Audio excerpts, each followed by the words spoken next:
জীবনে পাওয়া না পাওয়ার বেদনায় হতাশ হওয়া কিংবা মানসিক চাপ অনুভব করা নতুন কিছু নয়। বিপদ আপদ, চাপ কিংবা না পাওয়ার বেদনা যত বেশিই হোক না কেন, কোনো অবস্থায় হতাশ হওয়া ইমানদারের কাজ নয়, বরং সর্বব্যবস্থায় মহান আল্লাহর উপর আস্থা রাখাই সুস্থ থাকার উপায় এবং বুদ্ধিমানের কাজ। এমন এক দোয়া যা পাছে আপনাকে রাখবে হতাশ থেকে বহু দূরে। কী সেই দোয়া? বিস্তারিত থাকছে ডেস্ক রিপোর্টে। জীবনে পাওয়া না পাওয়ার বেদনা, হতাশ হওয়া কিংবা মানসিক চাপ অনুভব করা নতুন কিছু নয়। বিপদ আপদ, চাপ কিংবা না পাওয়ার বেদনা যত বেশি হোক না কেন, কোনো অবস্থায় হতাশ হওয়া ইমানদারের কাজ নয়, বরং সর্ব অবস্থায় মহান আল্লাহর ওপর আস্থা রাখাই সুস্থ থাকার উপায় এবং বুদ্ধিমানের কাজ। কথা মনে রাখা উচিত, যে কোনো সময় যে কোনো পরিস্থিতির মুখোমুখি হতে পারে মানুষকে। কুরআনুল করিমে এমন ইঙ্গিত এসেছে অনেকবার। তখন আল্লাহর সেই বাণীর ইন্না লিল্লাহ ওয়া ইন্না ইলাইহি রাজিউন স্মরণ করা সবার কাজ। বিপদ আপদ, হতাশা, রোগ শোক সবই মহান আল্লাহর পক্ষ থেকে বান্দার জন্য পরীক্ষা। আল্লাহ তাআলা বলেন, আমি অবশ্যই তোমাদের পরীক্ষা করব সামান্য ভয় ও ক্ষুধা এবং জানমাল ও ফসলের কিছু ক্ষতি দিয়ে, আর তুমি ধৈর্যশীলদের সুসংবাদ দাও।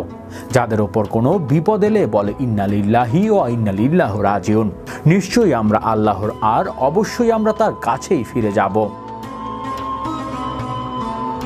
সুতরাং যে কোনো পরিস্থিতিতে হতাশা কিংবা মানসিক চাপ সামলাতে কুরআন সুন্নাহর আমল করা, আল্লাহর কাছে সাহায্য প্রার্থনা করা আবশ্যক। হতাশা কিংবা মানসিক চাপ বেড়ে গেলে যে আমলগুলো করা জরুরি: কুরআন তেলাওয়াত করা। হতাশা ও মানসিক চাপ কমাতে কুরআন তেলাওয়াতের বিকল্প নেই।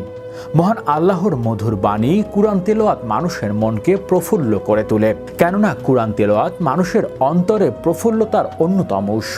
কুরআন তেলাওয়াতের মাধ্যমে মানুষ মনের প্রফুল্লতা ও মানসিক প্রশান্তি পেয়ে থাকে, দুশ্চিন্তা ও হতাশা থেকে মুক্তি পেয়ে থাকে। দোয়া ও জিকির করা। হতাশা কাটাতে এবং মনে প্রশান্তি পেতে বেশি বেশি আল্লাহর জিকির ও দোয়া করা, কেননা দোয়া এবং জিকিরের মধ্যে মনের প্রশান্তি আসে বলে ঘোষণা করেছে স্বয়ং আল্লাহ তাআলা।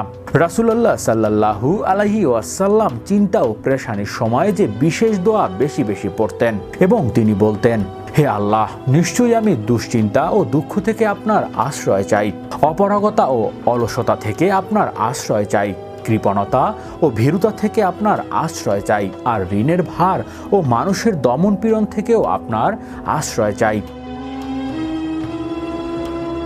যারা বিশ্বাস স্থাপন করে এবং তাদের অন্তরে আল্লাহর জিকির দ্বারা শান্তি লাভ করে, জেনে রাখুন, আল্লাহর জিকির দ্বারা অন্তরে স্থিরতা ও শান্তি আসে। হযরত আনা রাদিয়াল্লাহু আনহু বর্ণনা করেন, রাসূলুল্লাহ সাল্লাল্লাহু আলাইহি ওয়াসাল্লাম যখন কোনো দুঃখ কষ্ট বা চিন্তায় অস্থিরতা তথা ক্ষতিগ্রস্ত হতাশাগ্রস্ত হতেন, তখন বলতেন, হে চিরঞ্জীবী, হে চিরস্থায়ী, আপনার রহমতের মাধ্যমে আপনার নিকট সাহায্য চাই। হে আল্লাহ, তুমি ছাড়া কোনো সত্য উপাস্য নেই। আমি তোমার পবিত্রতার বর্ণনা করছি। নিঃসন্দেহে আমি জালিমদের অন্তর্ভুক্ত। হৃদয় আশিস, বিশ্ব বাংলা 24 নিউজ ডেস্ক।